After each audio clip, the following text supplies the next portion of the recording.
What's happening, people? Dan and JC, West Ham Fan TV, back with another all Premier League show to wrap up the season. What a season it's been, eh? This has been a mad season, What a season. The longest season ever. And in this season, we're going to find out who won the predictions for the season, for the restart. We're going to see who won, who got the most right.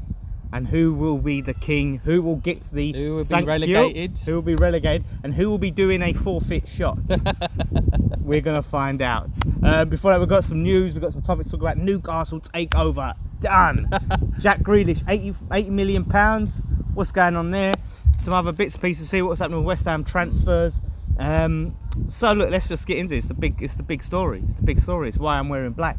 I'm mourning the death of the Newcastle Takeover.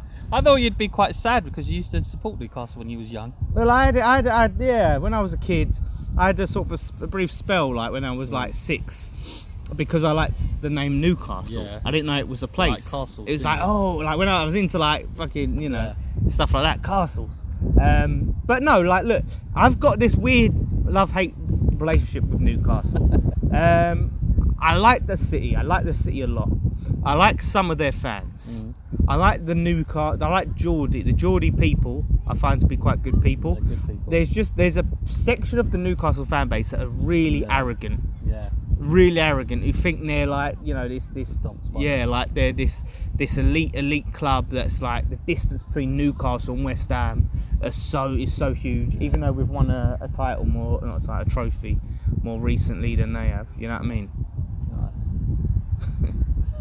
We've won trophies much more recently they have. It's been like 50, 60 years for them. Yeah. You know what I mean? But they're acting like, oh, it's Newcastle and West Ham's down here. No.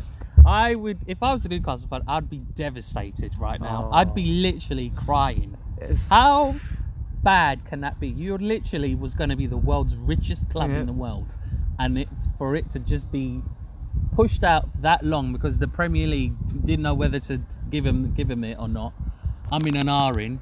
Yeah. Waiting. It was about 16 weeks or something like that. It was. It was long. It was about 4 months. They literally put the money and they went, there you go. That's it.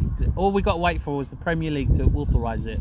Yeah. The Premier League was like, I think I'm in an R-in and that. But so really, you should blame them, really. But the funny thing is, is most of them. I mean, I know my friend Clinton Ford, the Southern Geordies, I think as the channel is. Geordies, yeah. And he was always sceptical. But apart from that, most of the Newcastle fans were like, it's happening. And every time like Sky Sports or something would put up a little, Newcastle Takeover could be off, they'd be like, this is fake news, it's happening, you guys are just, just go mad. They were so certain it's happening. Official statement came out and everything. They said they tried their hardest. They were literally, and they read out, they did their plan, what they was actually going to do, and it was amazing. It was absolute. They were going to fund the youth system.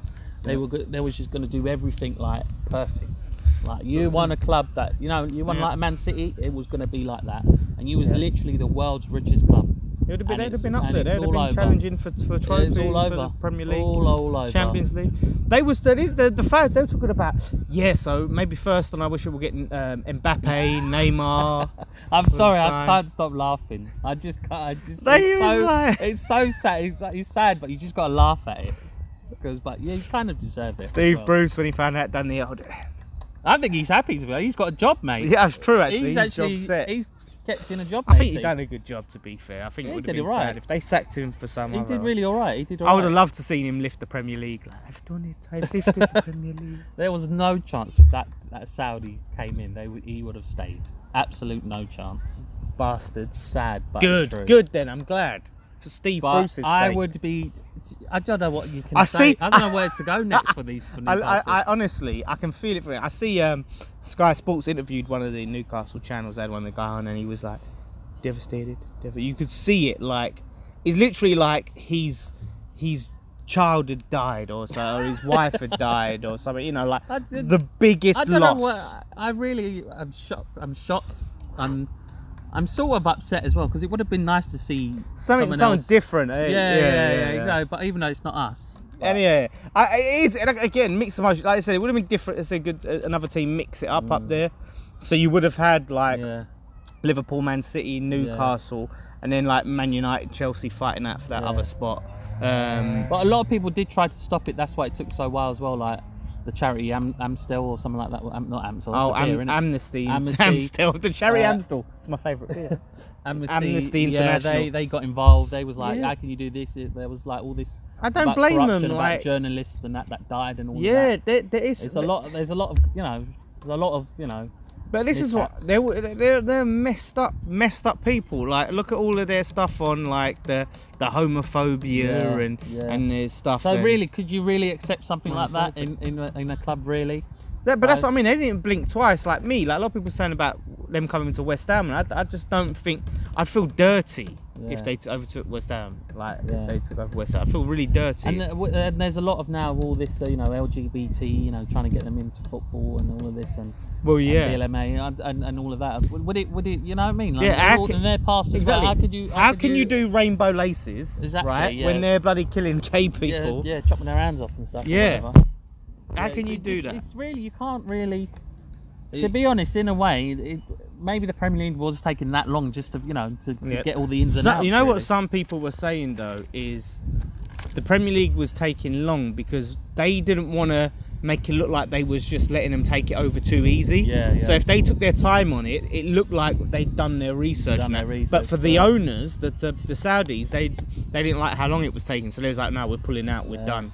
We're not interested. They'll probably go to another country that will just accept it straight away because they'll just want to get into their economy. Because that's what I'm saying. A lot of people are saying like they'll come to West Ham, but if they had all this problem taking over Newcastle, then why are they going to come and try and do it again if they had that trouble dealing with the Premier League? The only thing that you could say in that favour is maybe part of the due diligence is done, so it won't take as long if they went for another club. But I don't know. Like I was listening to TalkSport and they literally did not talk anything about the Saudis past and all of that. They just went, it's a travesty, it's devastating, it's this. I'm just like, you know what I mean? Like they don't care, do they? They just think they're just trying to get these Newcastle fans angry. Just so they can ring in, pay their 50 pence rile a minute, them up. And all that. Even though you're on TalkSport quite a lot. Right, TalkSport. No, but it's true. They rile them up, didn't they? Rile them up just to get their ratings up and all that. It's ridiculous. Really. Yeah, but absolutely ridiculous. But that's what I'm saying. Like, so how can you have all of these movements and then you have these on there? But it's done now. Do you know what would be the funniest thing? Not the worst thing for Newcastle fans. Like they take over Sunderland. Oh God! And they take Sunderland back into the Premier League, into the Champions League. They're up for sale, aren't they? Sunderland? Arsenal fans were not Arsenal fans. Newcastle fans. That would be devastating. They would burn and then the everything worst thing as well, down. they'd just be waiting for them to come, like, because they will just be jumping each league up each year. Yeah, and then then it'll be that time when they come. They'd be just hearing the Jaws music. Exactly. I really hope that. But you know what? This is the one time they cannot blame Mike Ashley because they can't. He accepted it. He was like, he wants to get out. He's just give me the money. I think he must realise now. Do you know what? It's fate. I wasn't meant to own this. Look how many times this has happened when there's supposed to be a takeover. Sports Direct T-shirts are coming out soon. Might as well change their name to Sports Direct FC and just complete it. Might as well. But like, could you imagine? Like, they was thinking that next season, right? They was going to be getting all these players. They was going to have money, and now they have to go into next season. Nothing changing. No money's going to be spent in it. Can you imagine how disappointing? I really to go from ultimate they're kind excitement of lucky in to a way because they didn't sometimes like if the deal was like pretty much done deal, they sometimes bring in a new player or something like that, like a top-notch player, and then they pay it later on or whatever. They're lucky that didn't happen at that time, really. Like, you know what we did when we got a bit of money, we brought in Tevez and bloody Mascherano and all of that. We got all excited. Well, that was like some dodgy dealings. Yeah. We got all excited and everything, and then we lost everything, literally. So that's it. That could be worse, you see. I think ultimately it's probably for the best. I think it is for the best. I'm sure there will be someone else out there that will buy Newcastle.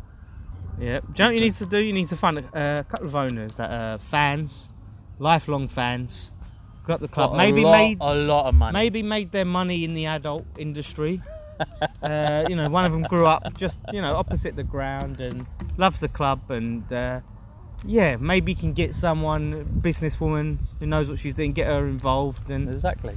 I think that's the way. That's the future. That's what you need to in there. That's the dream scenario. Imagine having someone who's a fan of your club own your club. Imagine what they could do. That would be the dream. Wow. Wouldn't it? Could you imagine how much they'd put into the club, wouldn't it? Yeah. And give to the club and take it to the next level. Champions League Next level, mate. League. But 10 years, mate. don't know what that would be like. Who knows? That's what they need. Who knows? Who knows? I heard Sullivan's second team is Newcastle. Is it? Oh God, poor you. No, I made that up. It's actually Cardiff. Oh, But God. I think Cardiff is his first team, and West Ham was his second team Oh, was it? because he's from there. Yeah. Oh, was he? Oh, I never knew that. Yeah. There you go. There you go. Hopefully you'll be lucky soon. So let's into Cardiff the City. yeah. Could you imagine? Well, that's what they said when he was Birmingham. When they owned Birmingham, they interviewed him and they asked him about, would you ever buy any other club? And he said, no, the only other club I'd consider buying is Cardiff, because that's my hometown club. No mention of West Ham at all. And all of a sudden, he's got a fucking claret jacket and everything, and a tie and shit. I just still remember that day when he bought the club. I'd really like, oh wow, actually, you know, I was like, he's got a claret jacket. he a must mean something. He's the fan. We're going places. We're gonna go places. Look at the jacket. Oh, But here we are, 10 years, so years later. And never mind, we'll find something one day. One day. Yep, one day we'll see. Keep on dreaming. We'll keep on dreaming.